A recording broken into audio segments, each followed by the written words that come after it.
नमस्कार दोस्तों, चलिए आज हम बात करते हैं बीएसएफ ट्रेडमेंस की जो न्यू वैकेंसी आई हैं उनके बारे में इस वीडियो में हम बात करेंगे।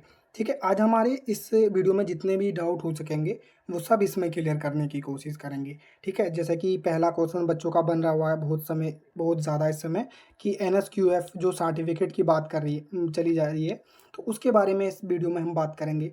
और कास्ट सर्टिफिकेट सेंट्रल या स्टेट का है उसके बारे में भी बात करेंगे। ठीक है, और नेक्स्ट जो सबसे बड़ा सवाल है बच्चों का कि पहले आपका पीएसटी यानी कि फिजिकल स्टैंडर्ड टेस्ट होगा या आपका रिटर्न होगा। ठीक है, तो इस वीडियो में हम इन सब चीज़ों को हम क्लियर करेंगे। तो दोस्तों, हम इस वीडियो में जो जानेंगे सबसे पहले देखेंगे हम इसमें वैकेंसी डिटेल्स के बारे में कि कितनी वैकेंसियाँ हैं और कब से फॉर्म ऑनलाइन हो रहे हैं, कब से इसकी लास्ट डेट है और इसके फॉर्म कैसे ऑनलाइन होंगे, करेक्शन डेट के बारे में देखेंगे और एग्जामिनेशन फीस के बारे में भी देखेंगे, एलिजिबिलिटी देखेंगे, क्वालिफिकेशन के बारे में बात करेंगे और इसका फिजिकल स्टैंडर्ड टेस्ट जो होगा उसके हम बात करेंगे कि उसमें क्या फिजिकल स्टैंडर्ड है। और एग्जामिनेशन देखो इसका फिजिकल या पहले होगा या फिर रिटर्न पहले होगा उसके बारे में बात करेंगे। ठीक है, कितने फेज हैं इस एग्ज़ाम में उसके बारे में बात करेंगे, जो नेगेटिव मार्किंग है उसके बारे में भी बात करेंगे और डॉक्यूमेंट के बारे में बात करेंगे, कास्ट सर्टिफिकेट सेंट्रल का चाहिए या स्टेट का। ठीक है, और एनएसक्यूएफ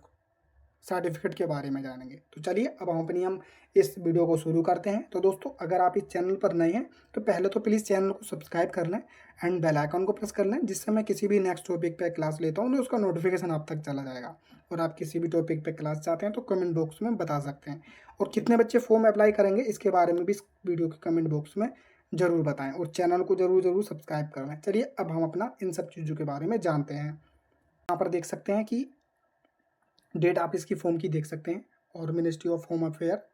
और यहाँ पर देखें आप, ऑनलाइन एप्लीकेशन आर इनवाइटेड, यानी मेल और फीमेल दोनों के लिए वैकेंसीज हैं। और जिसमें जो टोटल वैकेंसी की अगर हम बात करें तो बहुत अच्छी वैकेंसी है कि यहाँ पर देख सकते हैं कि online application are invited for male and female दोनों के लिए हैं। ठीक है, और जो टोटल वैकेंसीज हैं वो हैं हमारी 3588, यानी कि बहुत अच्छी वैकेंसीज है। तो आप इस वीडियो को लास्ट तक देखेंगे तो आपको सब कुछ समझ में आ जाएगा। ठीक है, अब ये 3588 वैकेंसीज जो हैं वो किन किन चीज़ों में डिवाइडेड हैं, यानी कि मेल के लिए जो टोटल वैकेंसी है वो 3406 वैकेंसीज हैं और फीमेल के लिए जो टोटल वैकेंसी है वो 182 वैकेंसी है। ठीक है, पहला डाउट था कि कितनी वैकेंसियां हैं, तो टोटल हमारी कितनी वैकेंसियां हैं 3588 और मेल के लिए 3406 और फीमेल के लिए 182 वैकेंसीज हैं। ठीक है, और इसकी पोस्ट की अगर हम बात करें तो वो कांस्टेबल ट्रेडमैन एग्जाम 2024। ठीक है, बॉर्डर सिक्योरिटी फोर्स, जैसे कि आप लोग जानते ही हैं। अगर हम इसकी सैलरी की बात करें तो आप यहाँ पर देख सकते हैं पे स्केल जो है वो उसका 21,700 से 69,100 के बीच है। तो इसकी सैलरी वही अराउंड लगभग 40-45 हज़ार के आसपास बनती है। तो आपके लिए बहुत अच्छा मौका है, जो भी इच्छुक हो इसका फॉर्म जरूर अप्लाई करें। ठीक है, चलिए अब हम इसकी फॉर्म के बारे में बात कर लेते हैं कि वो कैसे ऑनलाइन होना है। इसकी हाउ टू अप्लाई की बात करें तो देखो यहाँ पर आपको देख सकते हैं कि the apply application by the candidates must be submitted through online mode, यानी आपका फॉर्म केवल ऑनलाइन मोड में भरा जाएगा। No other mode for submission for application will be accepted, यानी आपका फॉर्म किसी भी अदर तरीके से मोड में अगर सबमिशन करते हो तो वो एक्सेप्टेड नहीं होगा।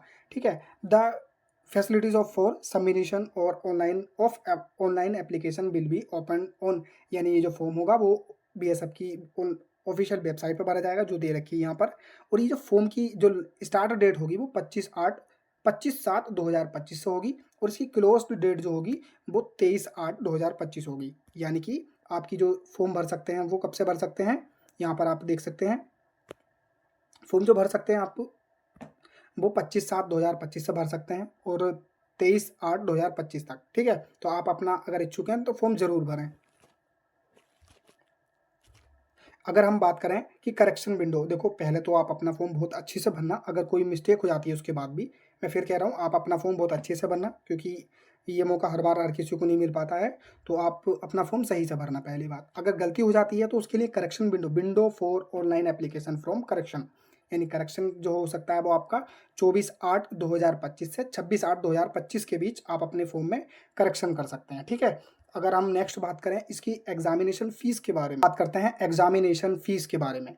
तो अगर हम इसकी एग्जामिनेशन फीस के बारे में बात करें तो कैंडिडेट्स बिलोइंग टू अनरिजर्व्ड यानी यूआर ईडब्ल्यूएस कैटेगरी और ओबीसी कैटेगरी के लिए अगर हम फीस की बात करें तो पोस्ट सैलरी है टू डिपॉजिट 100 रुपये फीस है और एग्जामिनेशन फीस 50 रुपये, यानी टोटल 150 रुपये हो गए, प्लस 18% GST, यानी 100 रुपये प्लस 50 रुपये प्लस 18% GST देंगे आप, ठीक है। और ये मोड जो दे रखे हैं कहाँ कैसे कर सकते हैं आप, कि आप net banking of any bank और क्रेडिट डेबिट कार्ड और of any bank, nearest authorised common service centre, in 3 method से आप इसकी फीस कटवा सकते हैं या फॉर्म अप्लाई कर सकते हैं, ठीक है। चलिए अब हम नेक्स्ट बात करते हैं एलिजिबिलिटी क्राइटेरिया के बारे में, ठीक है। एज में अगर हम देखें तो देखो इसकी एज साफ साफ यहाँ पे दे रखी है, 18 से 25 वर्ष के बीच जो भी बच्चा है वो भर सकता है।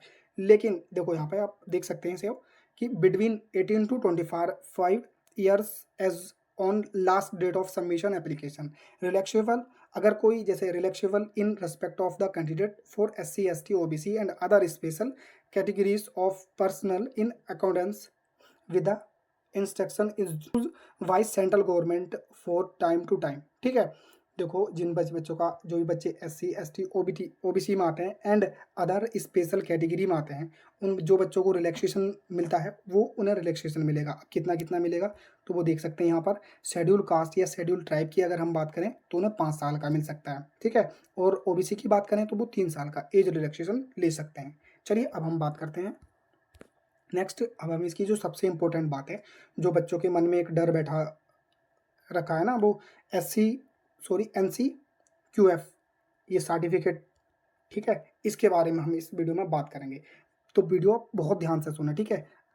देखो यहाँ पर ये मैं अपने पास से नहीं लाया हूँ, ये आप डाउनलोड कर सकते हैं BSF की साइट से, ठीक है।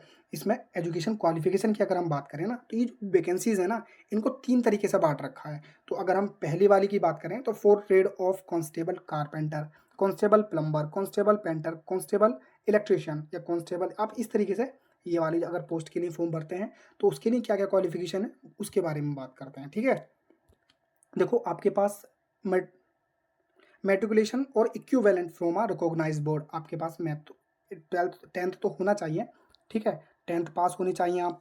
नेक्स्ट आपके साथ इसके साथ साथ क्या होना चाहिए, 10th के साथ साथ 2 year certificate course from industrial training institute in the trade और सिमिलर ट्रेड, यानी आपके पास 10th तो होना ही चाहिए, उसके साथ साथ आपके पास क्या होना चाहिए, देखो 2 साल का जो कोर्स होता है ना ITI का वो आपके पास होना चाहिए। सिमिलर ट्रेड के लिए आपके पास ये होना चाहिए एक ऑप्शन या तो फिर ये, क्योंकि यहाँ पर और लिखा हुआ है, 10th तो कंपलसरी है लेकिन इन दोनों में से कोई एक होना चाहिए। नेक्स्ट जो ऑप्शन है वो क्या है, 1 year certificate course from industrial training institute, यानी कि आपका 1 साल का सर्टिफिकेट होना चाहिए, कहाँ से, इंडस्ट्रियल ट्रेनिंग इंस्टीट्यूट से, और या फिर government affiliated vocational institute with at least 1 year experience in the trade, यानी कि आप जिस ट्रेड में फॉर्म भरेंगे उसमें आपका 1 साल का एक्सपीरियंस होना चाहिए, लेकिन वो गवर्नमेंट एफिलेटेड वोकेशनल होना चाहिए, ठीक है, इंस्टीट्यूट। नेक्स्ट जो टाइप की जॉब है जिसमें लिखा है 4 ट्रेड ऑफ कांस्टेबल, यानी कैबलर के लिए, सारे ये कांस्टेबल में काउंट किए जाते हैं, कैबलर, टेलर और वॉशरमैन, बार स्वीपर, ये सब, ठीक है। आप जिसके लिए भी चाहते हैं फॉर्म भरना भर सकते हैं। तो उनके लिए क्वालिफिकेशन क्या है, दूसरे नंबर वाले की तरह की क्वालिफिकेशन क्या है, मेट्रिकुलेशन और equivalent from a recognised board, यानी आपका 10th पास होना चाहिए, must be proficient in respective trade, ठीक है, और must qualify trade test in the respective trade conducted by requirement board. और तीसरे तरह की जो पोस्ट है जो सबसे ज़्यादा बच्चों के मन में डर बैठा हुआ है इसमें, वो ये कि for the trade off constable cook के लिए, कांस्टेबल वाटर कैरियर के लिए एंड कांस्टेबल वेटर के लिए, इन सब के लिए ही NSQF का सर्टिफिकेट चाहिए। अब इसके बारे में अगर हम बात करें इनके लिए क्वालिफिकेशन क्या चाहिए, देखो 10th पास तो सभी के लिए चाहिए। जो सबसे ज़्यादा बवाल मचा हुआ है वो ये कि national skill qualification framework level 1 course in food production, देखो आपके पास नेशनल स्किल क्वालिफिकेशन फ्रेमवर्क का लेवल 1 का कोर्स होना चाहिए फूड प्रोडक्शन में, या फिर kitchen from national skill development corporation, ठीक है, या तो आपका इन फूड प्रोडक्शन में होना चाहिए या फिर kitchen from national skill development corporation में होना चाहिए, या फिर from the institute recognised by national skill development corporation, इन सब में होना चाहिए, ठीक है। सेकंड जो दे रखा है वो कि education certificate other than state board या सेंट्रल बोर्ड शुड बी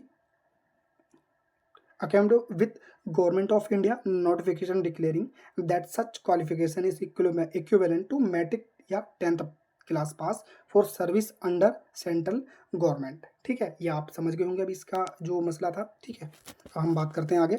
अब हम बात करते हैं इसके फिजिकल स्टैंडर्ड के बारे में, जो आप सभी के लिए इम्पोर्टेंट है।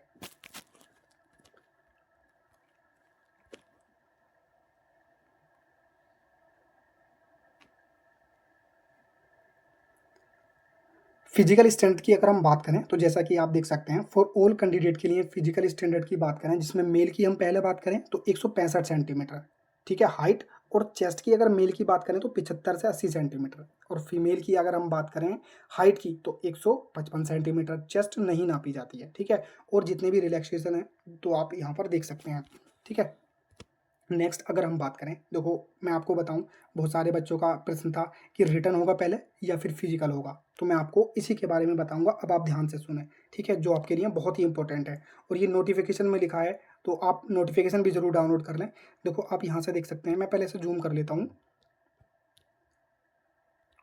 जैसा कि आप देख सकते हैं कि मेथड ऑफ सिलेक्शन, ठीक है, यहाँ पर लिख रखा है फर्स्ट फेज ऑफ एग्जामिनेशन। तो आप बहुत ध्यान से सुने कि candidates whose online application from are found to be in order will be called to appear in PST या पीईटी, यानी कि फिजिकल स्टैंडर्ड टेस्ट, यानी कि आपका जो पहले होगा ना वो विल बी कॉल्ड, यानी फर्स्ट फेज जो होगा ना वो होगा आपका physical standard test and physical efficiency test. ठीक है, ये आप ध्यान से सुने, पहले आपका फिजिकल स्टैंडर्ड टेस्ट होगा एंड फिजिकल इफिशियंसी टेस्ट। ठीक है, तो आप यहाँ पर इसे पढ़ के जाएं पूरा, जिसमें मेल के लिए दे रखा है 5 kilometre race to be completed within 24 minute, यानी कि 5 किलोमीटर रेस जो है वो आपकी 24 मिनट में कंप्लीट होनी चाहिए। और फीमेल के लिए यहाँ पर आप देख सकते हैं 1.6 किलोमीटर, यानी कि 1600 मीटर। ठीक है, race to be completed within 8, यानी 8.5 मिनट में आपकी रेस कंप्लीट होनी चाहिए। ठीक है,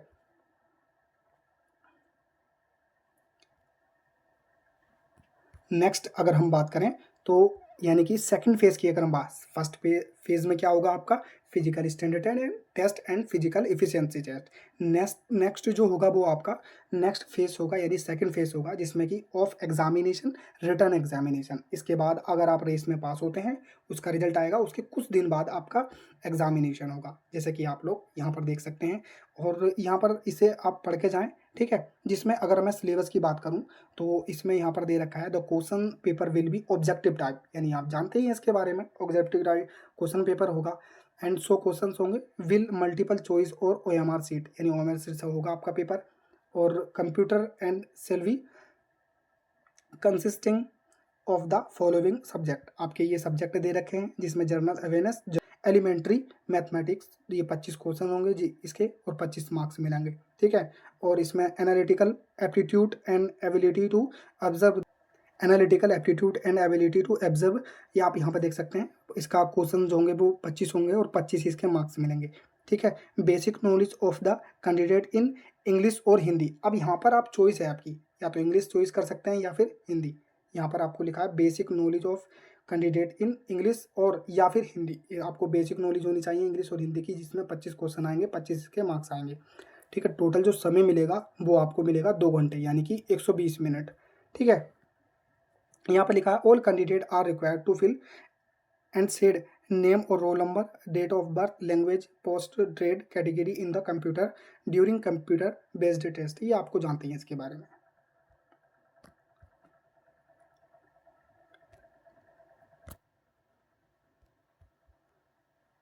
देखो अब ये जो आपका डॉक्यूमेंट है ना, आप यहाँ पर इसको देख सकते हैं। ठीक है, डॉक्यूमेंट में इसके बारे में आपको एक स्पेशल अलग अलग वीडियो बना दी जाएगी, क्योंकि बहुत लंबी हो जाएगी वीडियो, तो इसलिए मैं इसे बाद में आपको कवर करवा दूंगा।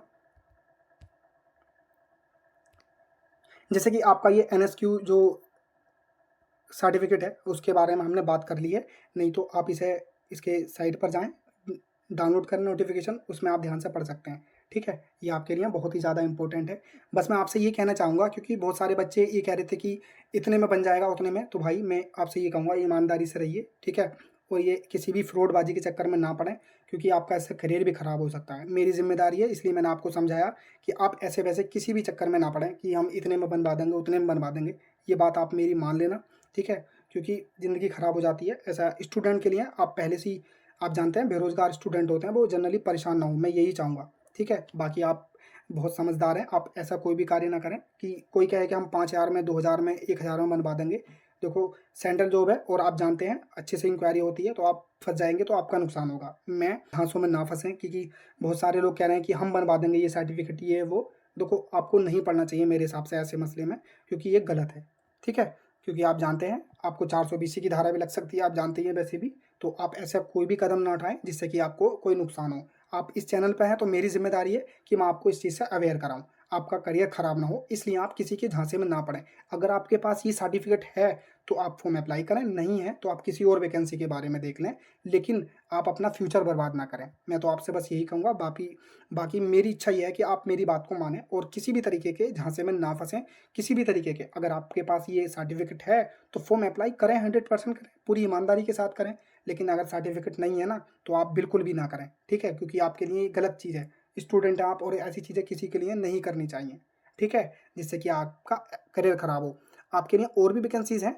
अब मैं आपको कोर्स बेचने के लिए या कोर्स पढ़ाने के लिए आपको कह दूँ कि हाँ, बनवा लो, पढ़ना नहीं, गलत बात है, ठीक है? तो आप वही कार्य करें जिससे आपका फ्यूचर बने। देखो आप क्या हो सकता है अगर इस फॉर्म को नहीं भर पाएँगे तो और भी वैकेंसीज़ हैं और इससे अच्छी वैकेंसीज़ हैं, उसमें फॉर्म भरें और उसमें अपना सिलेक्शन लें। लेकिन आप गलत तरीके से कि हम इतने में बनवा देंगे, उतने में, इन सब झांसों में मत पड़ो, ठीक है? चलिए अब हम अगली बात करते हैं। आप नोटिफ़िकेशन डाउनलोड कर लेना और उसको डिटेल में पढ़ लेना एक बार। पर आप देख सकते हैं कि आपको दे रखा है कि किन-किन पोस्ट के लिए आपको ट्रेड टेस्ट होगा, ठीक है? तो आप यहाँ पर देख सकते हैं, ठीक है? मैंने जो इम्पोर्टेंट बातें थी, वो आपको सब बता दी हैं, ठीक है? इसकी हमने ऐज के बारे में भी बात कर लिया, क्वालिफ़िकेशन के बारे में बात करा। देखो हमने किन-किन चीज़ों के बारे में बात करा। हमने इसकी वैकेंसी डिटेल को देखा, हाउ टू अप्लाई देखा, यानी कि फॉर्म कब से कैसे ऑनलाइन होंगे, सारी चीज़ें देखी, ठीक है? और हाउ टू अप्लाई देखा, करेक्शन डेट देखी, एग्ज़ामिनेशन फ़ीस देखी, एलिजिबिलिटी देखी और एजुकेशन क्वालिफ़िकेशन के बारे में भी देखा हमने और स्टैंडर्ड फिज़िकल टेस्ट भी के बारे में देखा। पहले पेपर होगा या फिज़िकल, इन सब चीज़ों के बारे में भी देख लिया, ठीक है? तो हमने इसमें सारे डॉक्यूमेंट के बारे में बात कर लिया, एनएसक्यूएफ के बारे में भी बात कर लिया। मैं फिर कहूँगा आपसे किसी के झांसे में ना पड़ें, ऐसी-वैसी जगह में ना बनाएँ। देखो बस इतना ही हो सकता है कि आप इस वैकेंसी में फ़ॉर्म ना भर पाएँगे, अगली में भर लेना, किसी और में भर लेना, ठीक है? अगर ईमानदारी से आपके पास है तो फ़ॉर्म अप्लाई करें, नहीं तो नहीं करें, ठीक है? मेरी इच्छा ये है क्योंकि मेरी ज़िम्मेदारी है, आप इस चैनल पे आ रहे हैं तो मैं आपको सही जानकारी दूँ, ठीक है? तो आप ऐसे-वैसे कोई भी इंस्टीट्यूट कह रहा है आपसे कि मैं इतने में बना दूँगा, उतने में, तो मत पड़ें चाहे झांसे में, कि ठीक है? क्योंकि जीवन बर्बाद होने से अच्छा है कि आप इस वैकेंसी में फ़ॉर्म ही ना भरें। अगर आपके पास है तो आप ईमानदारी से फ़ॉर्म भरें, ठीक है? और भी अगर कोई डाउट रह गया तो बता सकते हैं, ठीक है? वैसे हमने सारे डाउट क्लियर कर लिए हैं, जो आपके मेन इम्पोर्टेंट हैं। और इसके बाद भी अगर आपका कोई डाउट रहता तो बीएसएफ की साइट पे जाकर के ये नोटिफ़िकेशन डाउनलोड करें और फिर उसके बाद अपना सारी चीज़ों को पढ़ें, उसके बाद फॉर्म अप्लाई करें। तो thank you for watching this video और आप अपना इस वीडियो के फीडबैक ज़रूर देना और किसी भी टॉपिक पे क्लास चाहते हैं तो बता सकते हैं और कोई भी डाउट रह गया हो आपका तो वो कमेंट बॉक्स में पूछ सकते हैं। तो दोस्तों, जय हिंद, जय भारत।